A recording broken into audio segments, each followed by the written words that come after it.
Minister of Public Utilities, you have 12 minutes and 20 seconds of ordinary time left. Thank you very much, Madam Speaker. As I was saying, we are, as we have seen, the point that I raised, that WASA is a company with severe financial challenges. And as I was also making the point that Trinidad and Tobago is not a water-scarce country.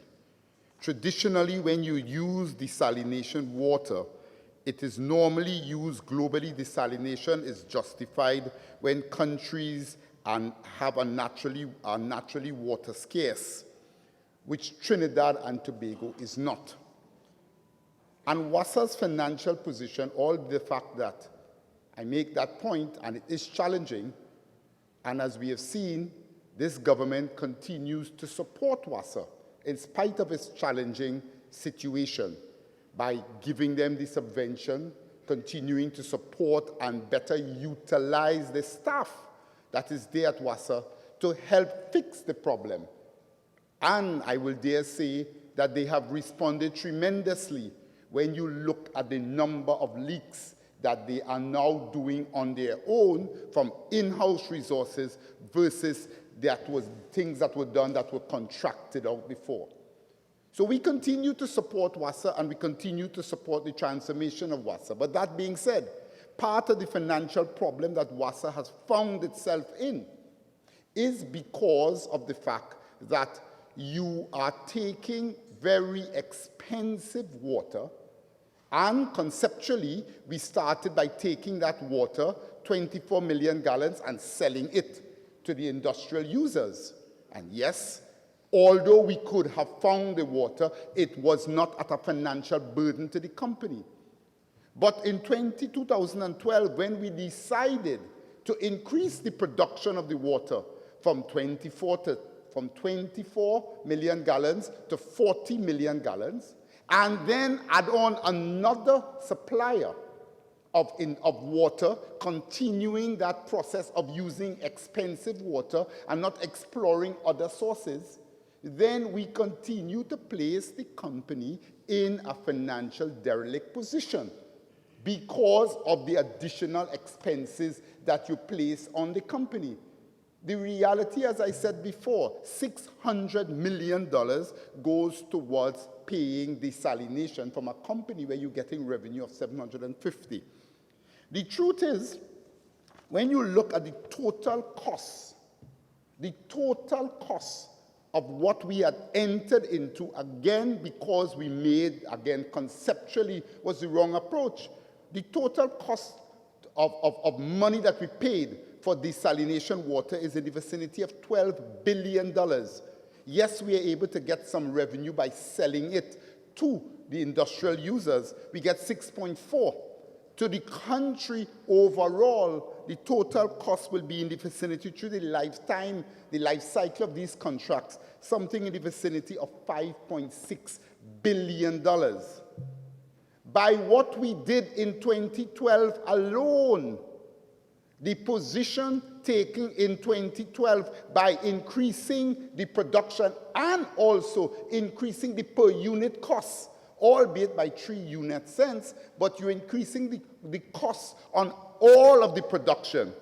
We put additional burdens on financial burdens of on the company of $180 million per year, plus another 90 million in the other desal water, 270 million gallons of water, $270 million a year is what we put burdens on the company. From 2012 to now, we are talking about $1.5 billion in additional expenditure. Additional expenditure because you are producing water basically that you are now using for consumer use, not for industrial use. The total cost, you are talking about close to $4.5 billion to the end of the contract. That's the type of financial burden that we are putting on the company. And I make the point because we conceptually misread the solution that we should have done. And we continue along that road because, again, it was a wrong analysis that was done. Right? And we continue because, again, during the time, the concept of the Beetham reuse water treatment plant also came up, where, again, we're trying to solve the problem by simply looking at increasing. There was a production-centric solution at a very high price. So we decided this time to go to the reuse project, all right, the Beetham reuse project, giving us 11 million gallons of water. But at what price? If we had gone through with that project, if that project had gone all its way, the total revenue, the total cost to WASA today for water via desalination would have been $780 million. I want to remind us that I said WASA's income is $740 million, 105% over their revenue. So you understand what making these decisions will have long-lasting implications to the company. But in the case of that reuse project, it went even worse. It was worse because at least then you would have gotten some water. In that particular project case, we spent close to $1 billion to $1.2 billion, and we got not one drop of water. So WASA is where it is today because of wrong conceptualizing, wrong projects, and also waste. $1 billion went down the drain. $1 billion. What does $1 billion really mean? $1 billion, for $1 billion, we could have produced 80 million gallons of water. 80 million gallons of water via surface and groundwater. And be in a position of increasing production by 80 million. For that same 1 billion, which, by the way, we got nothing for. Nothing for. What is that 1 billion? You hear people talk about metering, and the country needs to be metered. That $1 billion would have been able to meter all of the whole country and the whole domestic suppliers. All domestic suppliers would have been metered. So sometimes I get passionate about this because I see the wanton waste that has happened and the decisions, the bad decisions that have been taken, all right, by the wastage of the monies that when we had money, and then the wrong decisions that were taken when we made those decisions by putting some severe financial burdens on the company when you could have had a lot cheaper alternatives. The cost of desalination water, members of this House, is 5 times more. 5 times more than what you could have had for the next best alternative. And if it was that we did not have sources in this country where we could have found the alternatives, I said, okay, we need to give the people water. We need to give the people water. But the reality is there were alternatives. We took those decisions, and now the country has to pay the impact of wrong decisions taken. Wrong decisions taken that continue to burden this company, that continue to burden the authority. Again, if the reuse project had gone into place, we would have been spending over $780 million in expenses. So that is the concept Conceptually, it brings us into the idea of why we are here. Why do we have a desal bill of that amount to pay in the first place?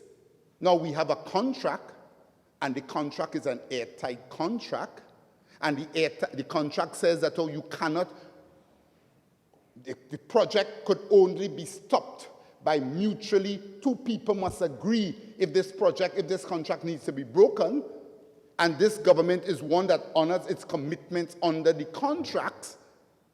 And we do have a contract for desalination water until 2037. So we are stuck with it. We have it, and therefore we have to use it. But let's understand, when you want to ask about when there is expenditure or not, how did we get there in the first place? But, Madam Speaker,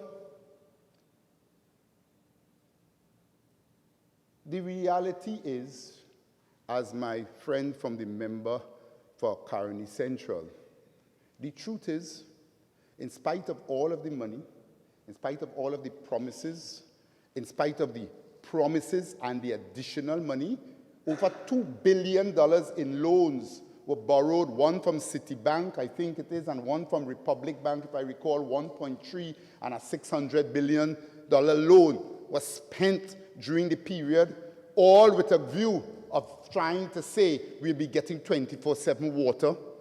We heard the promises before, since in the earlies, everybody water for all. The reality is we are here. We are here.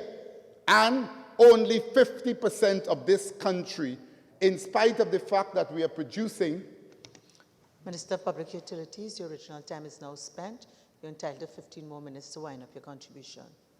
You may proceed. Thank you, and I will use it.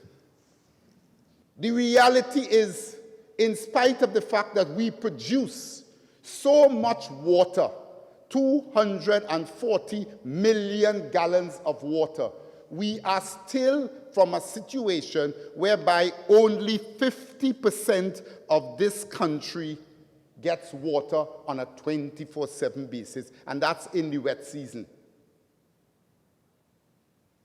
The reality is, in spite of all and everything else and the billions of dollars that has been spent with WASA and all the wastage on one side and the ill-conceived projects on the other side, the population continues to be without a vital supply. And therefore, we have to fix it. And that is what this government is going about doing in a systematic way, and in a way that attempts to do more with less. See, when you have a little bit of money, Madam Speaker, you get very creative with it, you know. You don't have money just to blow, so you have to think. You have to use your God-given talents. And therefore, you have to tap in to the places that if you don't know, where could you get the answers? So over the last 6 months, we have been tapping in with all the places because, again, I don't want to spend another $2 billion and promise the population with a plan that we're getting 24/7 water. And again, as we are and as the population is seeing, we have not been able to get it. So I have been working closely with all of the people who would like to assist. Mainly, we have been working closely with a lot of consultants from the IFC, we have been working with consultants from the IDB, and they have been working with us in developing a comprehensive plan to deal with this situation once and for all. And whatever plan that we develop it in a concept whereby we could get some type of long-term financing with appropriate moratoriums that will allow for us to fix the problem once and for all. And I'm pleased to say, Madam Speaker, that we do have a document. We do have a plan. We have a plan before us that we are working with WASA, and we are working with the necessary institutions to be able to get things and to look at it and ensure that this time around, when we decide that we're doing something, we are not just going to be wasting money. And based on the analysis that had been given to me, based on what it is that have been looked at, and based on what has been provided, it would appear for a sum of somewhere in the vicinity of $300 million, US dollars, which is about $2 billion, we should be in a position to provide the citizens with an adequate supply of water. When I looked at that figure, and I juxtaposed that against the amount of money that was spent in other areas, the amount of money that was spent and not one drop of water was produced, I say, wow, that is really sad. It is really sad what we did when we had money. And our plan really, Madam Speaker, is very simple. If you are looking at problems, you have to look at it from both sides. Water supply is a function, as we understand, of the relationship between production, leaks, and consumption. Equilibrium Economics 101, the equilibrium, it's about supply, is the place where supply and demand is at equilibrium. And that's what we want. And therefore, you cannot look at the problem from one side. When you look at the fact that as a country, we produce 240 million gallons of water, and you compare that production per capita with all of our neighboring countries and all the other countries in the hemisphere, you recognize that per capita, we produce a substantial amount of water per capita. And if you compare it with Jamaica, and you compare it with other areas, you realize that we are in a good place from a production standpoint. We have certain areas. The problem with the water situation in Trinidad, it is not from a production standpoint. The problem is from our ability to move the water around. The bottlenecks in the system. The problem that we also face, and therefore the one that we have to find the solution, any solution, will center around over 99 imperial gallons of water that is considered NRW. 99 million gallons of water. So at the end of the day, and when I say 99 million gallons, a lot of times I talk about NRW, and people they misconstrue that to believe that there's all this water that is happening as a result of WASA leaks. Well, NRW is a combination of two things. NRW is water that you're not getting revenue from. Based on the calculations and the information provided by the IDB and all the numbers, the amount of real losses through leaks is just about 48 million gallons of water. And therefore, there is a further 49 million gallons of water that is lost in this country that you consider as a result of over the fence line. That is 49 million gallons of water. There are some people that have meters, and they tell you that when they charge the existing meter rate, when you have meters, their bill actually comes down. In some cases, but I will assure you that that is a few cases. In a number of cases, and that is what accounts for the 49 billion gallons of water, that in most cases, $49 million worth, 49 million gallons of water worth, it is that the rates that we're paying, that people are using in excess of that amount. And it's for simple reasons. It happens to you, it happens to me. We have a little leak. We don't fix it as fast as we want. We have a flusher that is not working properly. All of these things contribute to where we are. The reality is we lose close to, as I said, over 99 million gallons of water with the combination of the two factors. The monetary value of that is over $500 million. And therefore, as we talk about a permanent, long-term, holistic solution, which is what I am hoping for, because I understand the pain of the people. I understand the need that water is life. And I understand the need to ensure that we solve this problem. But we have to solve this problem in a cost-effective manner. And therefore, the solution for this problem in dealing with it stems from bringing down that NRW from the 99, reducing it to 46 imperial gallons. Reducing it to 46 imperial gallons. Increasing WASA's revenue as a result of that. I'm closing. I don't think I could.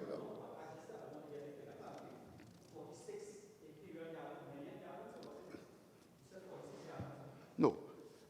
Reducing NRW by 46 imperial gallons from 99 to 53 imperial gallons. 46 million imperial gallons, sorry. Right? Yes, sorry. All right? Sorry. 46 million imperial gallons. And therefore, the solution centers around dealing with that aspect. If you continue as you would figure it out yourself, if you continue to have a problem and you're pushing more water through porous pipes, you will only waste the water. So continuing to take money and putting it into production of water, and in this case, putting it into the most expensive water in the world, it gives you an idea of escalating your costs, your loss. So your solution needs to be geared towards NRW reduction. Your solution needs to be geared towards putting meters in every single household. Unfortunately, when you had $1 billion, as I said, we could have done that. We could have done that. Today, that would have been something in the past, and we would have been in a better place. However, we didn't, and therefore, we need to spend another $1 billion to be able to meter the country. And the combination of metering the country and the reduction of NRW will result in more water being given to the citizens of the country without having to increase your production. And if you do have in isolated areas to increase production, you go and you increase production via the cheap source, which is 20% less than, or not 20, but 80% cheaper than what it will cost you by doing it via desalination. So you don't go that route. So, Madam Speaker, we do have a plan. We have a plan. We have the costing for a plan. We are in serious discussions right now with our technocrats to work out exactly how do we execute this plan. We do have a very cost-effective plan. And based on that plan, a plan that has been sanctioned not only by local experts, but we have gone and get the best people around the world to look at our numbers, look at our situation. And I heard the project that you talked about, Mr. Member for Caroni Central. It's called the Ravi Sands Project. And that project, from a water storage perspective, that is a side benefit of the project. The big benefit for that Ravi Sands project is a help in the alleviation of the flooding in that particular area. And therefore, I have looked at that project. It has two sides, but again, from a water storage perspective, it's not very effective, it's not cost effective. But when you look at it and the amount of money you will save, or the country is a social benefit, it is something that I agree. It is something worth looking after. And therefore, when we talk about a holistic plan and getting a certain amount of money and spending the money in a proper manner to fix the problem, that is where we are coming from. Because we are always, as we did with this particular building, as we did with the flyover, as we did with all the projects, it is not just about spending money. It is about doing it in an effective manner. And I am confident, and I make no apologies for bringing in experts. I make no apologies for having discussions, because I think the people of Trinidad and Tobago requires the best experts in the world to solve this problem, because it's a critical problem. This is a problem that has plagued Trinidad and Tobago for far too long. And we, like we have done with every other industry, with every other major problem, when we face these problems in Trinidad and Tobago, we are not about kicking it down the road. We are not about taking expensive solutions. We are about providing value for money. We are about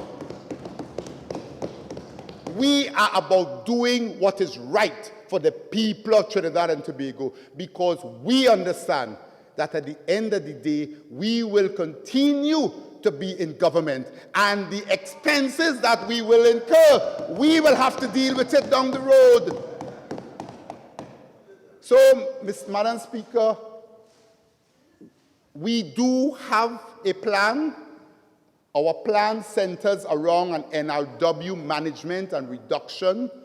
Our plan talks about increasing storage via looking at projects like the Ravi Sands project.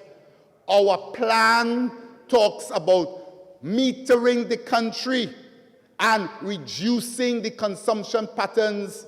Our plan talks about public education, ensuring that people understand that we have our natural resources, we need to use them in a prudent manner. Our plan talks about comprehensively looking at WASA and understanding that the work needs to be done to help restructure WASA in the proper manner so that it could be able to provide these services. But in the meantime, we continue to use the hard workers of WASA. We continue to support them. Minister of Public Utilities, your speaking time is now spent. Member for Chaguanas West. Thank you. Thank you very much. Thank you very much, Madam Speaker. Madam Speaker, when I listen to my good friend, the Honorable Minister of Public Utilities, I said to myself, he's the quintessential banker. He will lend you an umbrella when the sun is shining, and the minute it begins to rain, he will pull back the umbrella. You see, his whole contribution was premised on that the concept of desalination is inappropriate for an island like Trinidad and Tobago. He agreed partially that at the 24 million gallons, that it was good to utilize it for the industries in the Point Lisas, but went further to 40 million gallons, and then subsequently an additional 5 million gallons. Then he felt that it was conceptually wrong. Now, Madam Speaker, the Honorable Minister is suffering from a measure of newness. Because now, as the curfew tolls the end of this regime, 5 years, he's coming with a plan that is not really fully conceptualized, a plan that will allow for implementation and allocation. But the election is due in September. Where is your money coming from? But I'll deal more with that, because I want to deal first. He said, when he listened to my colleague, the member for Caroni Central, he wanted to know whether they live in the same country. That there is doom and gloom enunciated by my colleague, which is, I don't agree with that, because I felt that his contribution was excellent and he was very pointed. Madam Speaker, when you look at, he spoke about the debt crisis, that this is a place in which he looked through with rose-tinted glasses. Everything is nice. Macau making big and massive profit. You know? Massey making big profit. The banks are obscene in their profits. That is what the kind of profit. But you see, Madam Speaker, he made no mention of over the 2,000 murders. He made no mention of the over 63,000 people out of jobs. The president, and we don't bring the president into the debate, but at the opening, the highest office in this land said that the people are hurting. This is where the people are hurting. ArcelorMittal shut down. Centrin shut down. TMS International Corporation shut down. Constructora OS, GGI Trinidad Limited, Tourism Development Company, Caroni Green, GISL, UTT, TSTT, IPSL, TCL, RBC, Unilever, Petrotrin, a series over 63,000 persons out of jobs, and you multiply by 5, and you are blind to that reality. Blind to that reality. It tells you that there is a disconnect between what the minister, when we learn in Politics 101, your social being determines your consciousness. So when you sit in the ivory tower of ministerial position, chauffeur-driven, and unconnected to the ground, that is the kind of concept and conclusion you come to, Madam Speaker. The Honorable Minister, in his previous incarnation as a banker, had no word to say that the CLICO crisis in which we inherited a situation that the government had already committed over $5 billion to the statutory fund. That the cost of that meltdown was $24 billion. So on assumption of office by the Kamla Persad-Bissessa administration, we inherited a situation where we were locked in into that we had to borrow $10 billion to set up the CLICO investment fund to facilitate the repayment of investors who were living in fear of losing all their money. Shortly thereafter, Madam Speaker, we had to find another $9 billion to provide additional support. No reference to that, but he speaks of $31 billion glibly. So that therefore there was an erosion of cash flows. So, Madam Speaker, when you look at what is happening, you recognize that, the Honorable Minister took an approach where he made no reference to the HSF, the amount of monies that were left in that. The foreign reserve was $11.5 billion US dollars. The HSF was $5.6 billion US dollars. We moved from 3.5 to 5.6. So we left a total of $17.1 billion US dollars.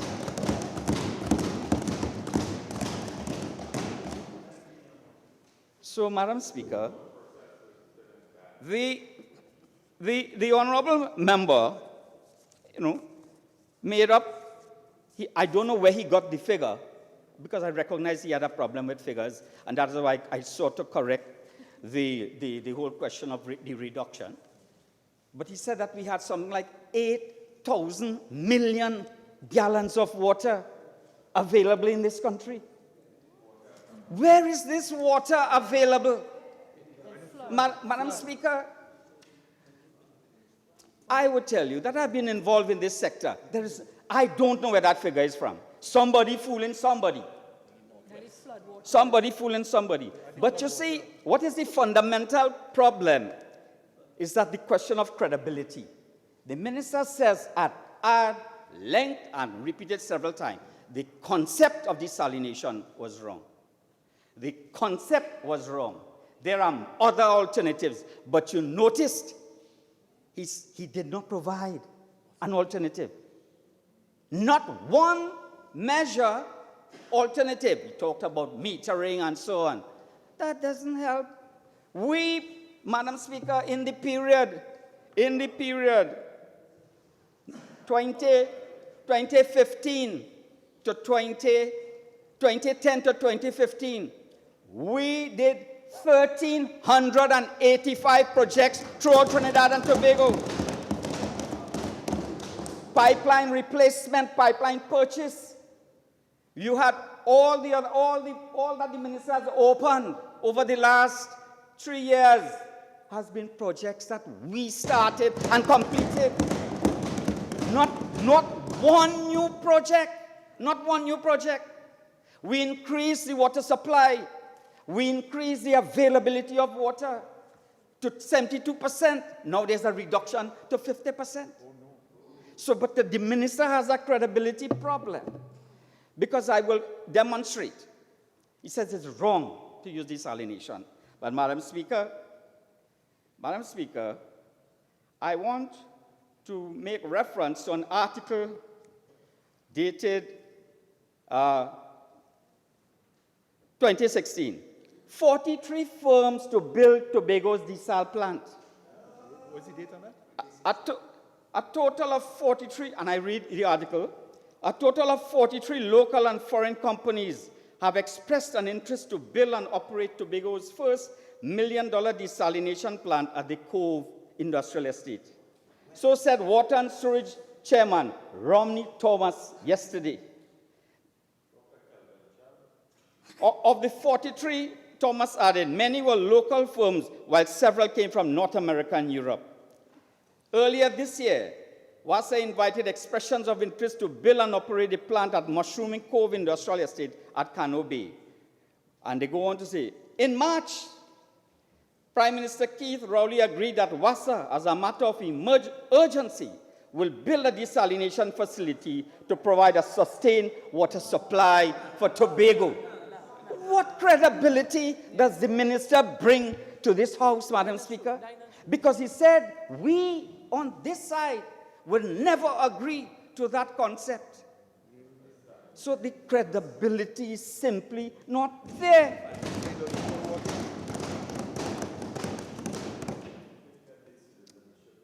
But I would not spend much time on that. But you see, and that is what it is. So that is the first untruth, that side do not subscribe to the concept of desalination. The second untruth said this evening is a partial untruth. That we entered into the arrangement with 7 Seas in 2012. Madam Speaker, when we entered office in 2010, there was a MOU, a memorandum of arrangement with 7 Seas and a framework agreement. They built the plant. It is a build, own, operate, transfer approach. So the private sector invested the money and the state took the water on a water purchase agreement. So it was Trump and follow suit. They were on the track, entered into in 2009 by the Manning administration in the face of the massive drought and dry season in this country.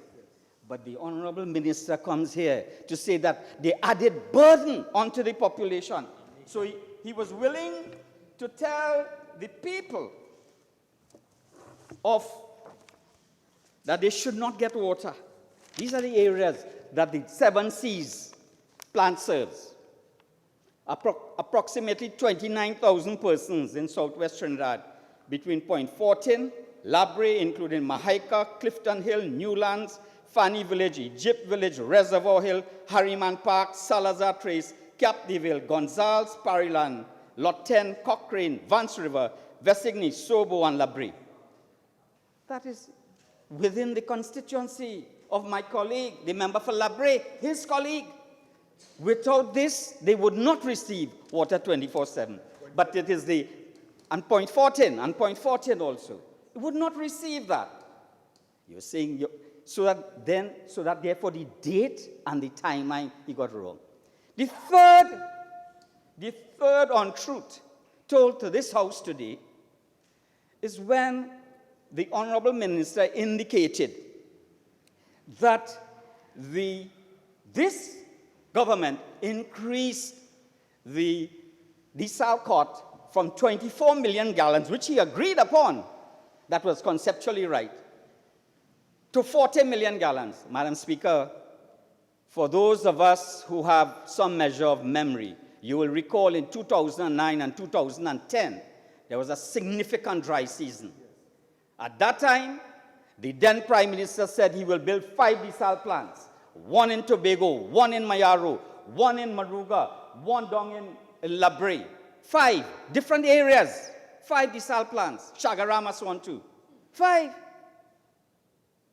And simultaneously, they then entered into a memorandum of understanding, subsequently a framework agreement with desal cut to expand it to 40 million gallons and in the long term to 60 million gallons. That is what the Manning administration entered into. And we confined it to 40 because it was already legal, Madam Speaker. We did not want a long-term arrangement because we felt that that was going to encumber and put all our eggs in one basket. And that therefore, eventually, with the Labitco estate emerging, that therefore you will have that mushroom in there. But this misconception and untruth of the facts of the situation is compounded by the fact that the Honorable Minister is being ill-advised. Because you see, in a study which subsequently became the policy of the Manning administration and subsequently the People's Partnership Administration, under the Ministry of Planning, a water resources management strategy for Trinidad and Tobago. Final report, main report, December 1999, by DHV Consultants, BV, in association with Delft Hydraulics and the Young and Partners.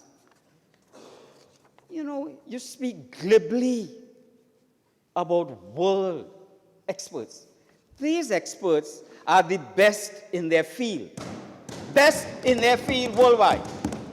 And they did a study, and that study gave us 5 options. 5 options. And the shortest option was D, minimum government investment. This strategy aims to minimize government spending, and health will include the relatively inexpensive measures. And then they deal with the whole question of minimum implementation time. I don't know where the minister was. Maybe, I don't think he was in Ghana at the time. He certainly was in Trinidad. But there existed in this country serious water shortage. Serious. It is crystallized in Calypso, where Rhoda said, with respect to Hulsi Bagan, bottom on the road. It's around this time of the year, carnival time, because of the water shortage in central Trinidad.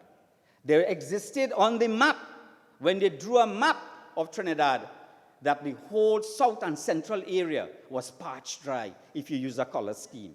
So you had to have minimum time for implementation, minimum government investment, and that is why desalination came about.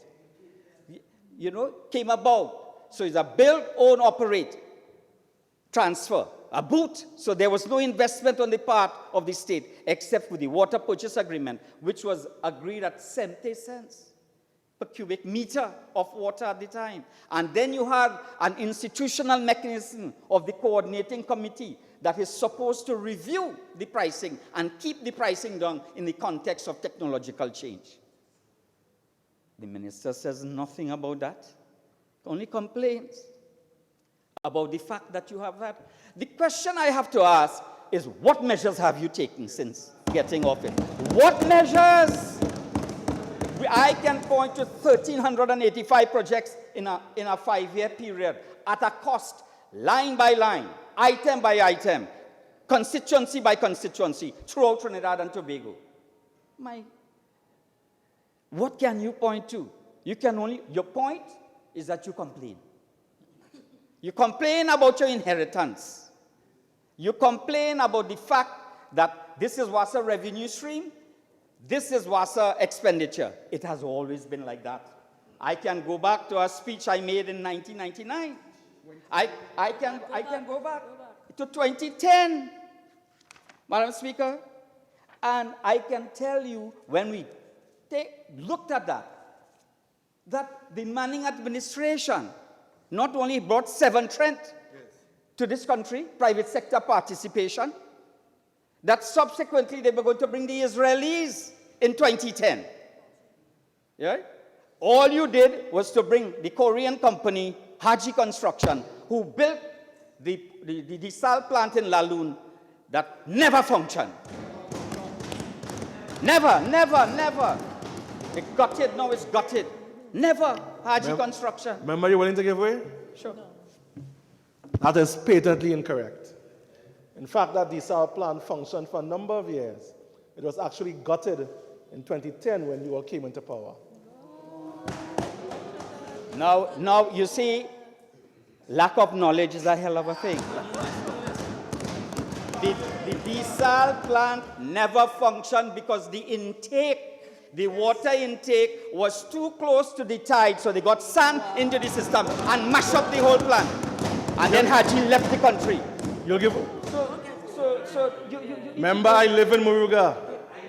Madam Speaker, so that is the reality. So that is the only one that they built. That's the only one that they built. And didn't mash up. So when you look at the concept, you have to go back. The concept came about to solve a problem in the short term, but to give the country the opportunity to build a major dam. The last dam was built in 1981. That is the Arena Dam. All the rest of dams, Madam Speaker, are colonial inheritance. The Hollis, the Navet, the Richmond. Those are all our colonial inheritance. We built one for the years of independence in 1981. The idea being is to give us the time to do the environmental analysis, to collect. Look, I know the water is in the northeast. The Marion River, you have to get creative. The Marion River represents a significant water, high quality water with significant volume. And the analysis was done. The analysis and work started in capping the Ravinslav stroke Mamoral area with a view to providing not only potable water for the community, but also water for irrigation purposes.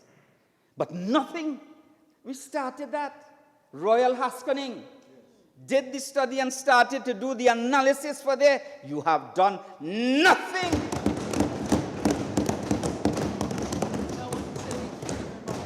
And you talk about all of government holistic approach, Madam Speaker. All of government holistic approach.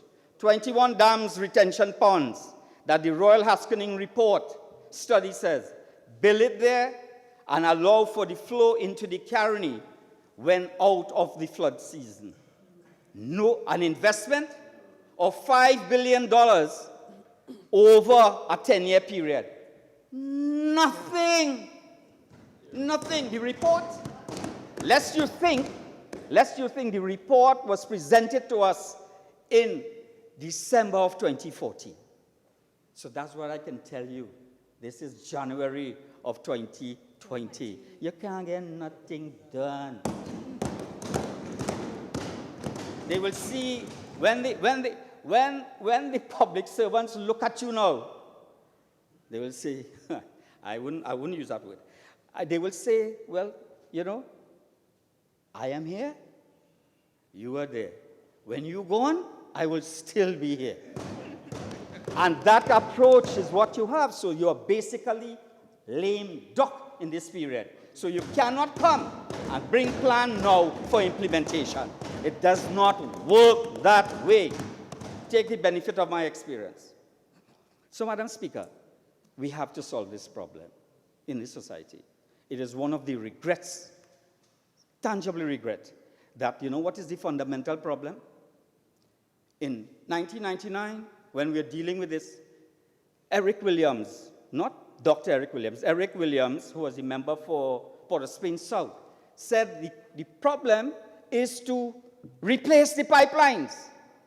So you build your water supply, you increase production, and you begin the process of the changing out all the major leaking pipelines.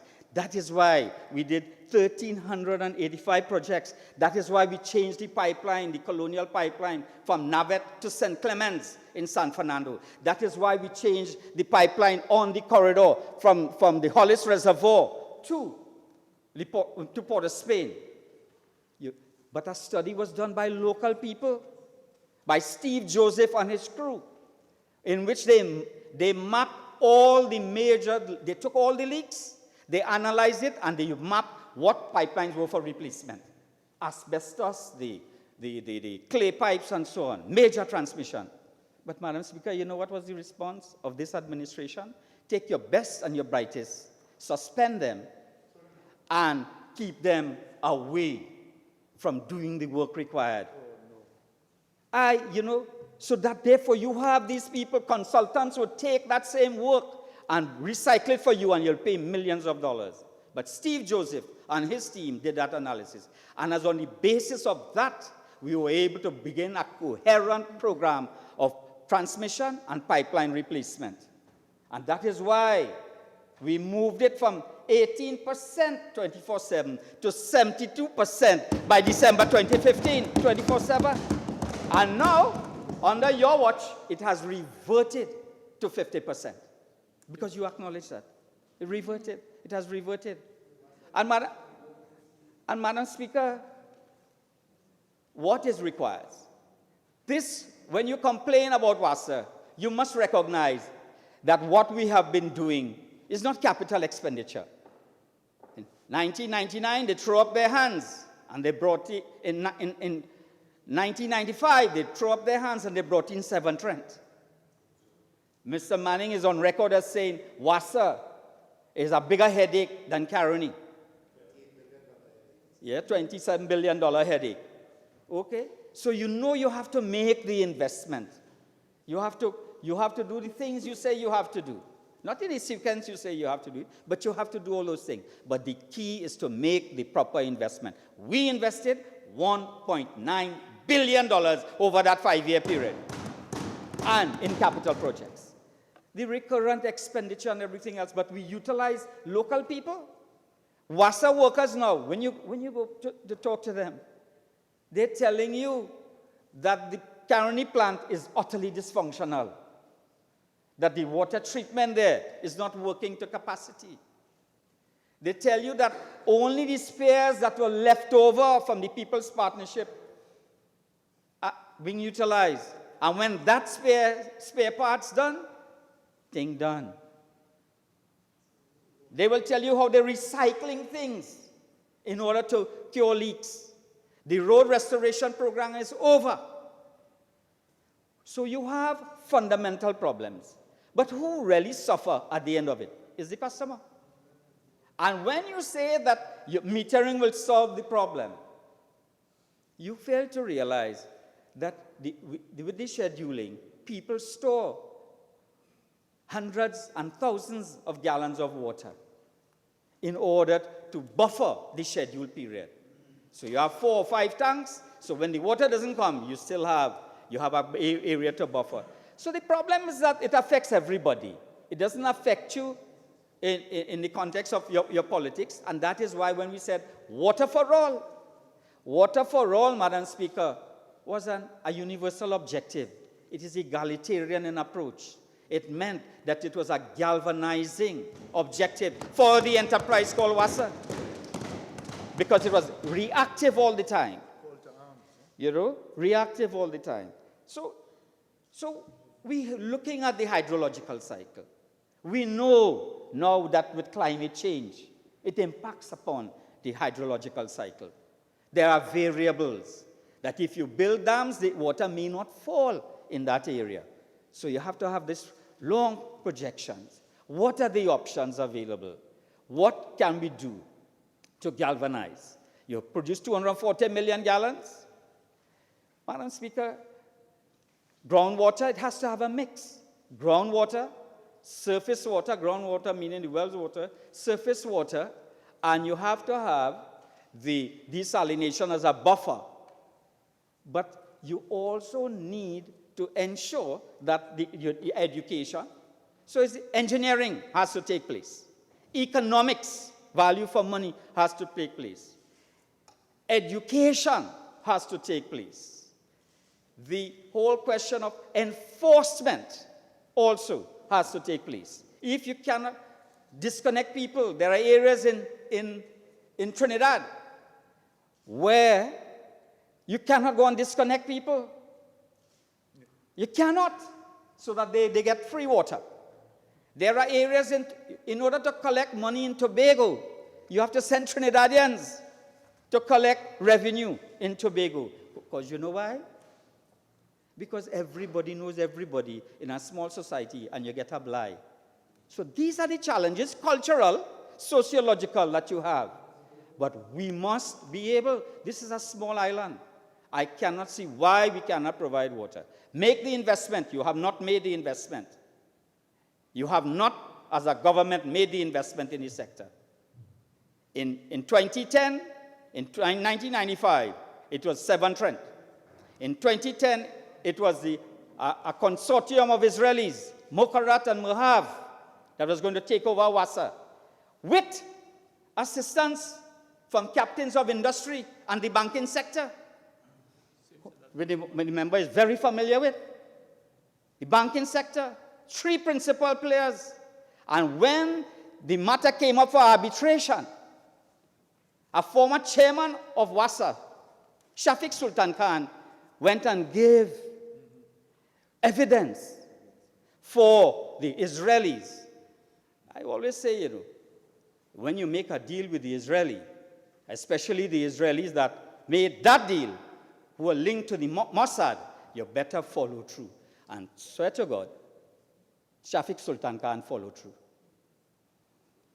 Madam Speaker, so these are the realities of the environment we deal with.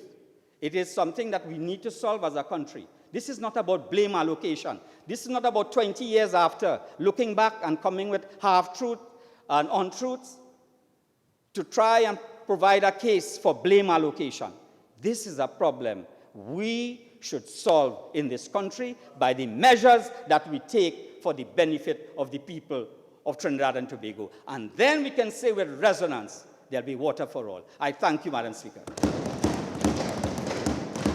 Member for Couva North.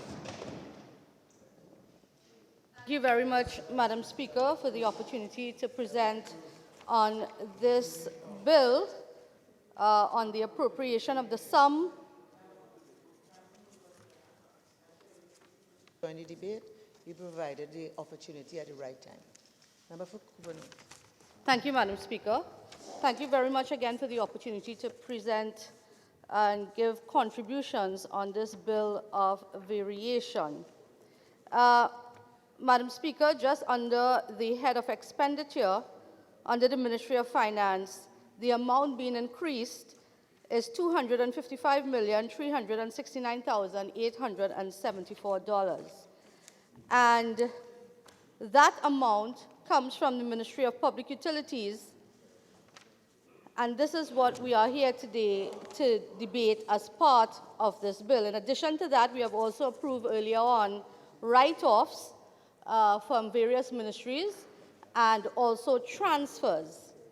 And the amount in transfers that has been approved is $1,310,000,000 between subheads under the same heads of expenditure for fiscal year 2019. So all of these actions were approved today here, Madam Speaker, and my colleague, Member of Parliament for Chaguanas West, just dealt with the Minister of Public Utilities and the misleading contribution that the minister would have given earlier. And of course, he made some recommendations. And Madam Speaker, I must say that a lot, really, that was said was due to the history and experience from the member of Chaguanas West and his different incarnations of Minister of Public Utilities under past administrations. So he was able to give a clear history and a historical evolution of where we are now and why we are here. And he was right about one thing, Madam Speaker, is that this Rowley's administration has done little or nothing for the past 5 years when it comes to national development. And national development is not only about restoring historical buildings, and I'm very happy to be back in the home of democracy, but it's also about development that affects people, people-centered development, and that is what is most important. And I think they have failed on that arm. Madam Speaker, I want to make reference to the Ministry of Rural Development and Local Government with respect to transfers. And under this particular head, there's an allocation of $25,792,985 for transfers. And of course, the reasons for the transfer are as follows. Now, first of all, Madam Speaker, these transfers, and what I'm seeing under here, for example, to procure ammunition for the use in the training of municipal officers, $155,998. And I just want to get clarification when the Minister of Finance is winding up, whether or not this allocation is for the 400 municipal officers, because I'm seeing lower down a further allocation of $6.1 million to enable training again. So procurement of ammunition, what I need to find out there, Madam Speaker, on behalf of the people, is this for all of the corporation, and for how many officers would this procurement of ammunition cover at the cost of $155,998? So how many officers does this cover? Secondly, Madam Speaker, purchase of equipment to outfit the municipal police officers at the Diego Martin Regional Corporation, and I'm seeing a sum of $275,973. Again, I'm asking how many officers at the Diego Martin Regional Corporation does this cover? So these are the clarifications that we need with respect to the transfers. As we move along, there's another transfer that goes to the general administration, $1.5 million for salaries and cost of living allowances to monthly paid officers. My question, Madam Speaker, how many monthly paid officers would this cover? And we are also seeing a further $3.5 million to facilitate salaries and cost of living allowance to contract staff at the ministry. My question again, Madam Speaker, would be how many contract staff officers? Are they all existing, or are they new and additional officers that are going to be brought on under contract for this $3.5 million? I go back to the $6.1 million for the training of 400 municipal officers. Again, Madam Speaker, these officers, the training of these officers is at a cost of $6.1. Who is going to be training? And as we move along, we have also transfers allocated to facilitate payment of staff at various corporations. And this is very, very significant, Madam Speaker. And it also begs the question as I go along and I identify the regional corporations, I will have further questions to ask. So let's go first. Wages and cost of living allowance to daily rated employees of the Port of Spain City Corporation at a cost of $3.4 million. My question, Madam Speaker, are these for new employees or for existing? $3.4 million for wages and cost of living allowance to daily rated employees. And this is very important, as we need to know this. We go on for the Arima Borough Corporation. $2.3 million has been allocated, again, for salaries and cost of living to additional municipal officers at the Arima Borough Corporation. So I will infer, Madam Speaker, when you say additional, is that we're going to have new officers being placed at Arima Borough, and that number would, of course, be comparable to the amount being allocated. So my question is, how many municipal officers are going to be placed at the Arima Borough Corporation at the cost of 2.3 million? How many additional? As we move along, Madam Speaker, we move to Point Fortin Borough Corporation. Again, a further allocation of 2.8 million for additional municipal police officers. My question again, Madam Speaker, is how many additional municipal officers to be allocated for at the cost of 2.8 million. Madam Speaker, as we move along, we move to the Diego Martin Regional Corporation, where there's an allocation for 3.4 million for daily rated employees. My question again, Madam Speaker, would be, are these for new daily rated employees or existing daily rated Madam Speaker, employees? respectfully, we are debating the report of the Standing Finance Committee Yes. to put money in public utilities. The honourable members are about local government. No, but 48-1, it's please. included in the report. 48-1. It's transfers. Member,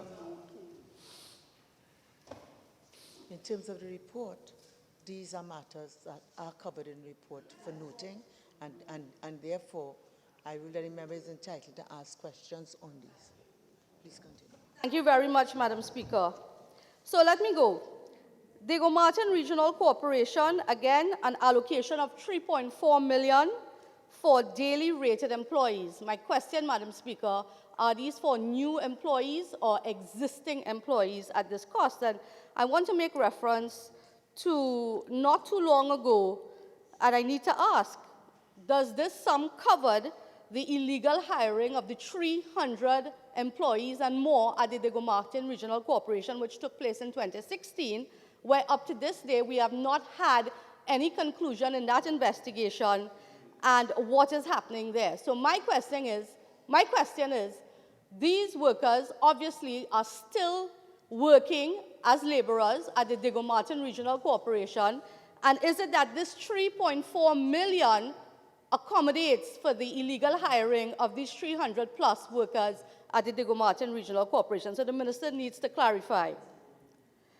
So we move on also, Madam Speaker, to the Sawa Laventil Regional Corporation, where you have an allocation of 1.3 million for daily rated employees at the Sawa Laventil Regional Corporation. Again, my question, are these for new employees or existing employees? Superior Regional Corporation, the same question, an allocation of 0.5 million, much lower than the other P&M-held corporations. And I will still ask the question, are these allocations for existing workers or new workers to these respective corporations? And then we have an additional transfer of 182,000 for the Caribbean Association of Local Government. But Madam Speaker, what is even surprising for me as I went through this, the reason for savings, and I just want to quote, the reason for savings under the Ministry of Local Government and Rural Development, CPEP falls under this particular ministry. And it has been cited here that the Community-Based Environmental Protection and Enhancement Program, CPEP, was managed more efficiently, realizing savings of 22 million. Madam Speaker, we all know for a fact that from 2015 to present time, there have been a reduction in the number of teams allocated under the CPEP program. I can tell you, for the constituency of Couva North, there's just one CPEP team operating. And no matter how many requests I make for additional teams, and that's a P&M party group, by the way, and no matter how many additional letters of request I send to get the required amount of teams to service the constituency of Couva North, it has been struck down. So saying that you have saved 22 million is really misleading because you have, in fact, reduced the number of teams, so you don't have that additional expenditure. So, again, Madam Speaker, I also want to reference, with respect to savings, administrative delays experienced under local roads and street signage program results in savings of 1.7 million. Madam Speaker, what does that mean? Administrative delays. Because I know in local government, a council sits, they make recommendations, it is approved, and then it is up to the respective administrative arm of that corporation to send a request.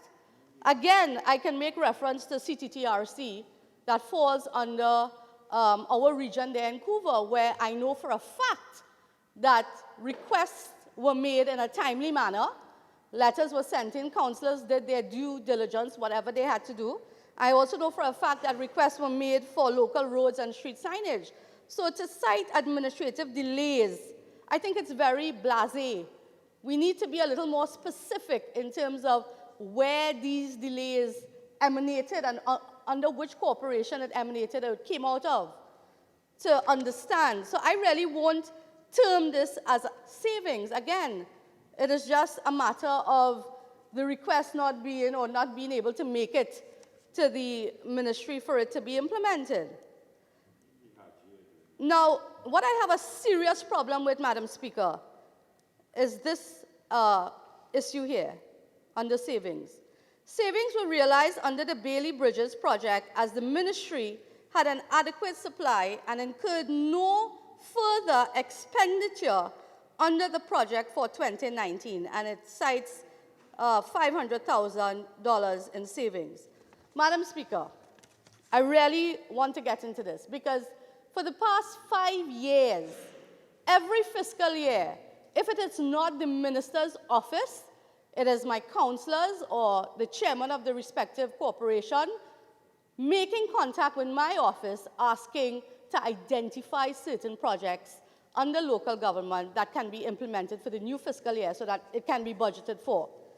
Madam Speaker, every year for the past 5 years, and I don't speak for myself, I speak also for my colleagues, we would have requested bridges under local government for which they are responsible. And to see here savings of 0.5 million, something is totally wrong here. Madam Speaker, in my constituency alone, I have been requesting the reconstruction of 2 bridges, requesting Bailey Bridges for 2 bridges, one in an area called Ragunanan Road West and another in an area called Kali Bay in Couva. The request for Bailey Bridges. And only to be shown here via this reasoning that there was a savings of 500,000. So what is really going on here? Is it that the communication between the corporation to the ministry, to the Minister of Finance is not happening? Is this what I am to infer? For 4 years, 5 years, we have been requesting Bailey Bridges, and only to be given this reasoning here. So, Madam Speaker, I really wouldn't say that these are savings. I would really say it's just a reasoning on paper so that funds can be wired to the Ministry of Finance and to justify giving these corporations the increases for employment.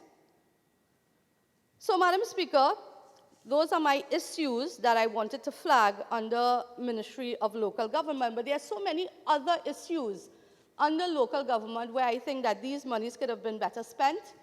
I think if it is that the minister confirms that these allocations for the respective corporations are for new employees, well, Madam Speaker, I have a problem with that. Because these are monies that can be allocated to get new infrastructure to put into communities to develop the lives of our citizenry. So if it is you are telling me that you are allocating $2.3 million to hire new workers at the Diego Martin Regional Corporation and at the Arima Borough Corporation, to what value? For what value? Because at the end of the day, I can tell you in certain corporations, you don't need additional municipal officers. I spoke to my councillors at CTTRC, others at Shogunas Borough, and elsewhere, and they are saying that there's an adequate supply of municipal officers. Some are saying they need additional, yes, but I don't see it being identified under the corporation. So is this some form of discrimination? Is it that at the end of the day, the UNC held corporations, even though there are needs for increased municipal officers, they're just being sidelined to put the officers elsewhere in the PNM held corporations? Because this is what is happening. I can tell you that CTTRC, we need more municipal officers. Why CTTRC has not been identified here? Can you explain Laventille West? But you want to comment. So, Madam Speaker, these are my concerns at the end of the day, and I think that it's an election year, and we are going to see a lot of tricks like this being played off, but I really wait to hear the Minister of Finance answer my questions. I thank you, Madam Speaker. Rushton.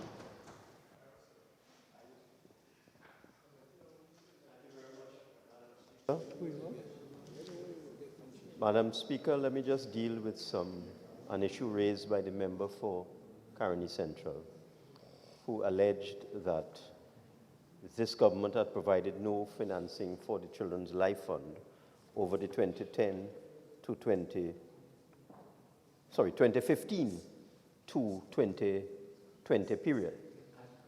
I am advised that we have put into that life fund $34 million over the last 4 years, Madam Speaker. Let me repeat that. By way of budgetary appropriations, we have put $34 million into the Children's Life Fund. This is what I've been advised by the Ministry of Health. I'm also advised that this has assisted 133 children who were at risk. So that puts paid to that bit of mischief put into the system, misinformation from the member for Caroni Central. Madam Speaker, the presentation of the last member was wholly irrelevant. Wholly irrelevant. The matter before the House is to take... Yes, Madam. I am certain you don't mean that. I had ruled on that and allowed it. Please continue. Thank you, Madam Speaker. In my opinion, I am certainly not in charge of this House. I am not in charge of this House. 1 minute, please. Minister of Finance, I will agree that I have some hearing challenges in here. But as I said, I have ruled, and I hope that you don't intend to challenge that by your, sotto voce comments. So please just withdraw that and continue. Just Madam, remember, I have ruled that the presentation was relevant. Yes, Madam Speaker, it was not a sotto voce statement. The statement that I said, which I withdraw. I did not say it under my breath at all. So, Madam Speaker, I withdraw. As I say, I am having some hearing challenges in here, okay? So that if you could just withdraw without any further condition and continue on a new thread. Thank you. Most certainly, Madam Speaker. I withdraw entirely. Absolutely.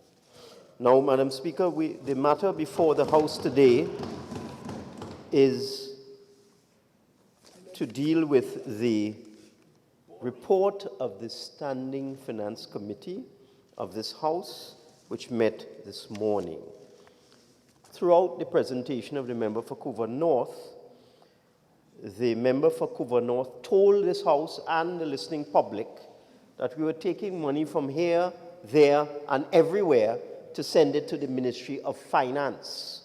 But in the member's presentation, what the member was referring to was transfers within heads, which is the prerogative of ministers and the Minister of Finance. As I indicated, transfers within heads has been delegated to the Minister of Finance since 1988.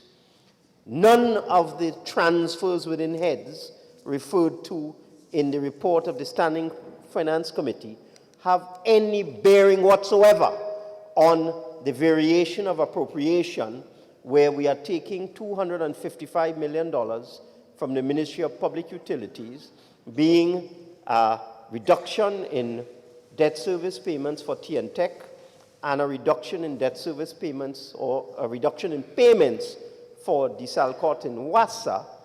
That makes up the $255 million, which we are varying.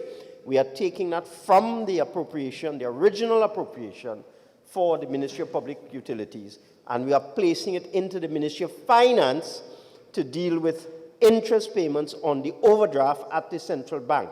That is what this variation of appropriation is all about. None of these transfers, Ministry of Local Government, Municipal Police, Kote Se, Kote La, have anything to do with the variation of $255 million being reducing the head of the Ministry of Public Utilities and increasing the head in the Ministry of Finance. Madam Speaker, I just want to make that clear. So it is impossible, absolutely impossible, for us to be in this Parliament today, taken from here, there, and everywhere.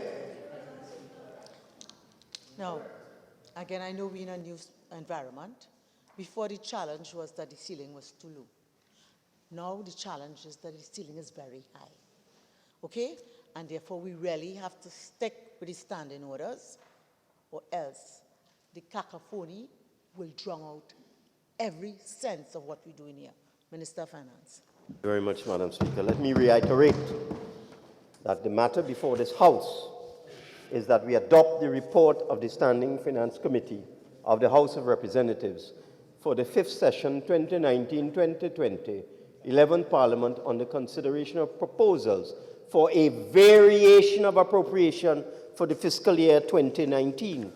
And the variation of appropriation, I will say again, has to do with reducing the head associated with the Ministry of Public Utilities in the amount of $255,369,874 by way of a savings in payment of principal on a fixed-rate bond for T&Tech in the amount of $1,133,482, and a savings in terms of an allocation for the Water and Sewage Authority for desalinated water in the amount of $254,236,392. So that is part of the variation. We are reducing the head Ministry of Public Utilities, and then we're increasing the head Ministry of Finance. So we are reducing head 39 by way of a variation, and we are increasing head 18, Ministry of Finance, by way of a variation in the same amount. The net effect is nil. Everything else in here, Madam Speaker, is for noting, and therefore it is just wrong of the member opposite to say that we have come to this Parliament today to take money away from local government, to take money that was appropriated for municipal police and put it here, there, and everywhere, especially into the Ministry of Finance. That is just wrong. That is misleading this House and misleading the public of Trinidad and Tobago. All we're about today is a very simple adjustment, savings in public utilities, transferred to finance. That is it. Now, Madam Speaker, the member for Caroni Central, as is his wont, you know, Madam Speaker, deceased Honorable Ken Valley used to make a point that when something is discounted by the marketplace, it's a waste of time trying to revive it. It is a fact. The population understands that the last government bankrupted the Treasury. That is a fact. That is understood and appreciated by all 1.3 million citizens of this beloved country. Everybody in this country knows that the last administration, including them, bankrupted the Treasury. Everybody knows. Everybody knows, Madam Speaker.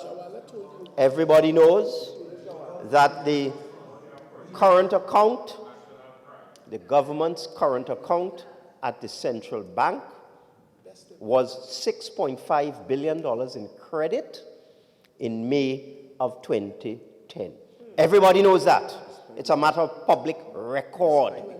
And despite the financial crisis, the global financial crisis of 2008, 2009, where you saw oil prices drop from over $140 a barrel down to $35 a barrel, and gas prices dropped from $13 a barrel way down to $4 and $3 a barrel. Despite that, the last PNM administration left the government's current account in credit to the tune of $6.5 billion TT dollars, 6.5 billion TT dollars. So the current account, don't mix it up with the exchequer account. The current account, which is the account where you get cash balances, the way our financial system works, Madam Speaker, the way our financial system works. You have an exchequer 1 and exchequer 2. And I notice people opposite, they like to get it mixed up, or maybe they don't understand. I don't know what it is. But the fact of the matter is that we run our business on a cash basis in this country. On a cash basis. There is an overdraft facility that is regulated by law, and the overdraft facility is used to allow the government to get temporary advances in periods where cash flow is low. And let me reiterate, at the end of a quarter, you get petroleum profits tax, you get corporation tax, you get personal income tax, and so on at the end of a quarter. But there are lean months in between. For example, December is the end of a quarter. But January and February are difficult months because you don't get corporation tax coming in. So the revenue that comes into the government, January and February, and then March is the end of quarter again, you end up in problems in April, May, July, June is the end of a quarter, and so on. In those lean months, the purpose of the overdraft was to allow the government to get cash advances to carry it through until you get to the end of the quarter when you get a big injection of cash again. That current account, that overdraft facility, was not utilized by any government until the government opposite in 2012 took the government's current account from a positive 6.5 billion in May 2010 to zero in 2012, and then took it up to minus 9 billion in 2015. That's a matter of fact, Madam Speaker. They destroyed $15 billion of credit available to the government. They spent out the whole $15 billion, minus 6.5, plus 6.5 to minus 9. Those are facts. Indisputable facts. The other thing they did, Madam Speaker, they took $14 billion out of the NGC's bank account. 1-4. $14 billion. The NGC was always a cushion. It was always a cushion for government expenditure. They took $15.5 billion out of the overdraft, over $14 billion out of NGC. That's $30 billion, Madam Speaker. 30. And at the end of all of that, after they sucked out $30 billion, we came into office. Within 1 week, I got a visit from the then governor of the central bank, who told me that he's going to turn off the tap in 2 days. I said, what do you mean by turn off the tap? And this means this needs repeating. I asked the gentleman, what do you mean by you're going to turn off the tap in 2 days? He said, well, your overdraft facility is maxed out. You have enough money to run this country for 2 days. You better go and borrow some money quick. And we had to hustle. We had to go and hustle, Madam Speaker. Hustle and go and borrow $1 billion right away just to be able to pay salaries in that month, Madam Speaker. Those are the facts. And the members opposite could say what they want, but the country has accepted these facts. The other fact that the country has accepted, Madam Speaker, that the revenue from petroleum in 2014 was $20 billion. And the revenue from petroleum in 2016 was $500 million. That we lost virtually $20 billion in revenue, annual revenue, when you compare 2014 to 2016. So what were we faced with? These are facts that the market has accepted. So it doesn't matter how many times the member for Caroni Central comes into this house and tries to pretend that it was not so. The market has already accepted that, Madam Speaker. Madam Speaker, I'm speaking to you. I'm speaking to you. I recognize you. From you? Things in a particular way.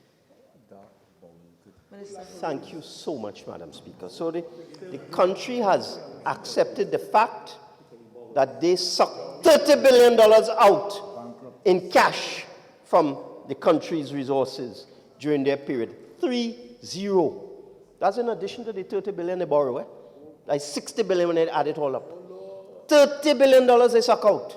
And then, Madam Speaker, after they do that, no more money left with NGC. Government overdraft max out.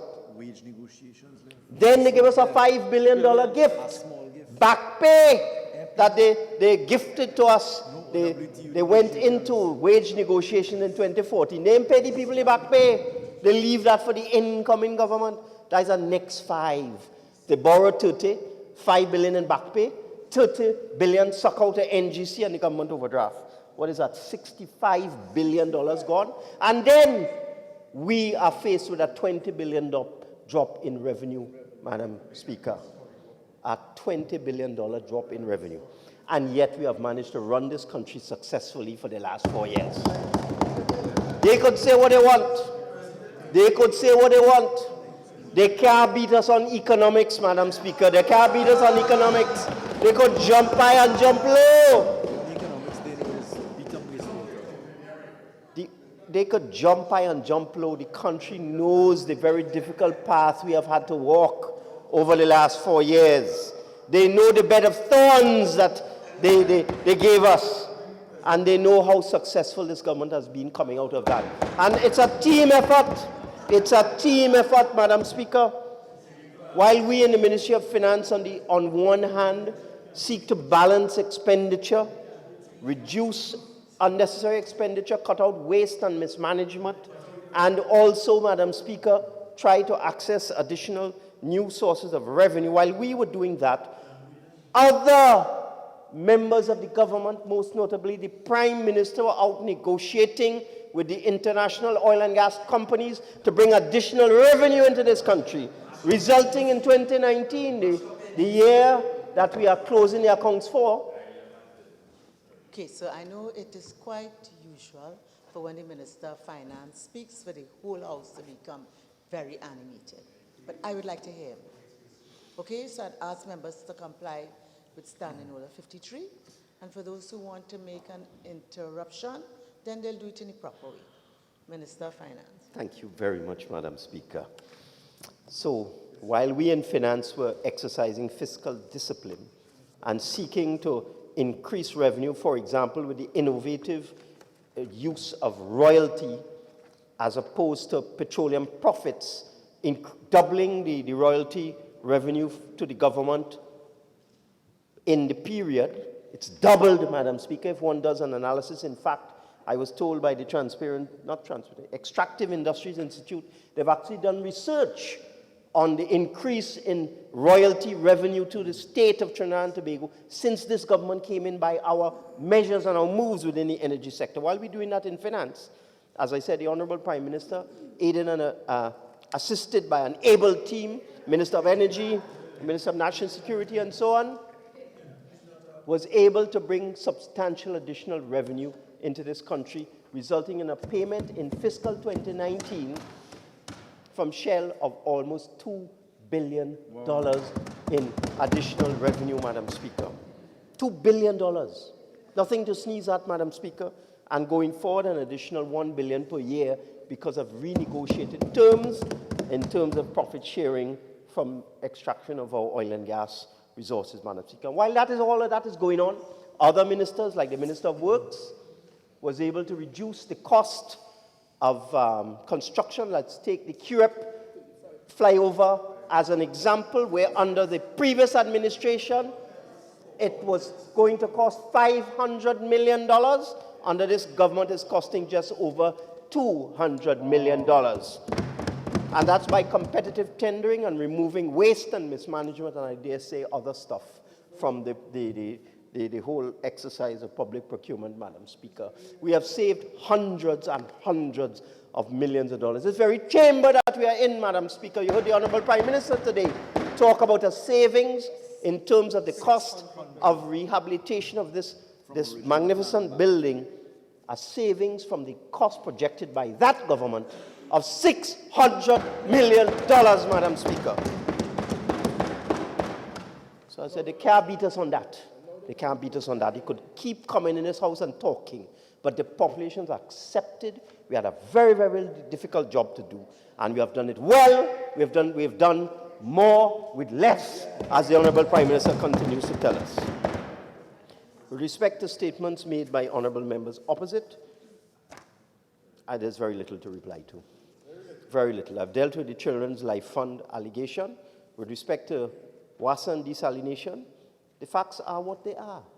The fact of the matter is that we are paying for desalinated water such a fantastic sum of money every year, $500 million a year for desalinated water.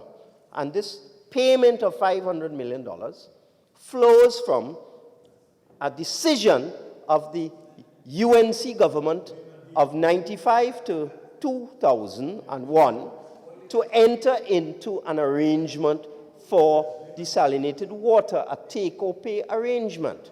The result of that decision in 1999 is a liability on the government to pay $500 million a year for desalinated water until 2036. Until 2036. And we only get back a fraction of that $500 million in revenue from the entities that consume this water. Those are the facts. And this is why this government has had to go and borrow $680 million Trinidad dollars to deal with those payments. WASA can't afford it, Madam Speaker. They simply can't afford it. And to answer a question somebody asked me, the commercial bank that won the tender for that $100 million US loan was Republic Bank. That's to answer that question, because we have nothing to hide on this side. Any question you ask, if you have the answer, you get it. So, Madam Speaker, I've dealt with that. The Children's Life Fund, I want to reiterate, we have put $34 million into that fund since 2015. And with those few words, Madam Speaker, I don't think there's anything more for me to say. I beg to move. Honourable members, the question is, be it resolved that this House adopt the report of the Standing Finance Committee of the House of Representatives for the 5th session, 2019-2020, 11th Parliament, on the consideration of proposals for the variation of appropriation for the fiscal year 2019. All in favour say aye. Aye. Any against? The ayes have it.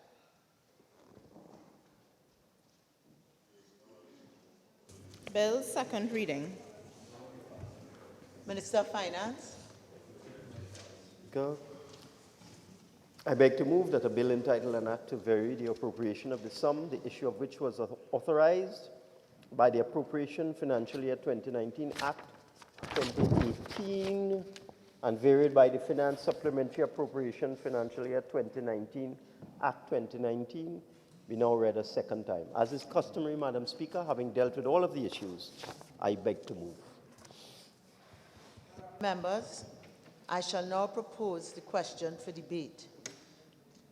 Honourable members, I shall now propose a question for debate. The question is that a bill entitled An Act to vary the appropriation of the sum, the issue of which was authorized by the Appropriation Financial Year 2019 Act 2018 and varied by the Finance Supplementary Appropriation Financial Year 2019 Act 2019 be now read a second time.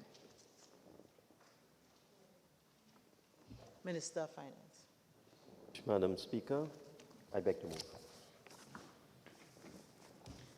Honourable members, the question is that a bill entitled An Act to Vary the Appropriation of the Sum, the issue of which was authorized by the Appropriation Financial Year 2019 Act 2018 and varied by the Finance Supplementary Appropriation Financial Year 2019 Act 2019 be now read a second time.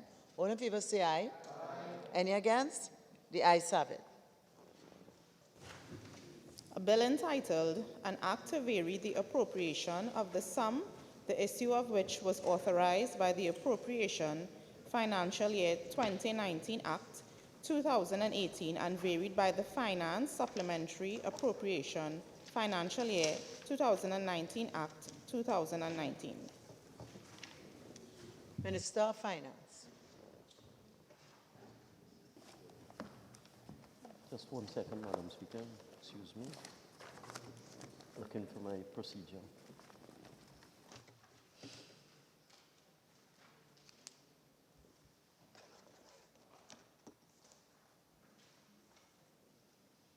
In accordance with Standing Order 87-2, I now beg to move that a bill entitled An Act to Vary the Appropriation of the Sum, the issue of which was authorized by the Appropriation Financial Year 2019 Act 2018 and varied by the Finance Supplementary Appropriation Financial Year 2019 Act 2019 be forthwith read a third time.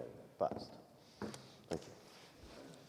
Honourable members, the question is that a bill entitled An Act to Vary the Appropriation of the Sum, the issue of which was authorized by the Appropriation Financial Year 2019 Act 2018 and varied by the Finance Supplementary Appropriation Financial Year 2019 Act 2019 be forthwith read a third time and passed. All in favour say aye. Any against? The ayes have it. A bill entitled An Act to Vary the Appropriation of the Sum, the issue of which was authorized by the Appropriation Financial Year 2019 Act 2018 and varied by the Finance Supplementary Appropriation Financial Year 2019 Act 2019. Leader of the House. Madam Speaker, I beg to move that this House do now adjourn to Friday, the 31st day of January, 2020 at 1:30 p.m. Madam Speaker, at that time we will debate an act to amend the Insurance Act 2018. That's right. You have something you want to debate?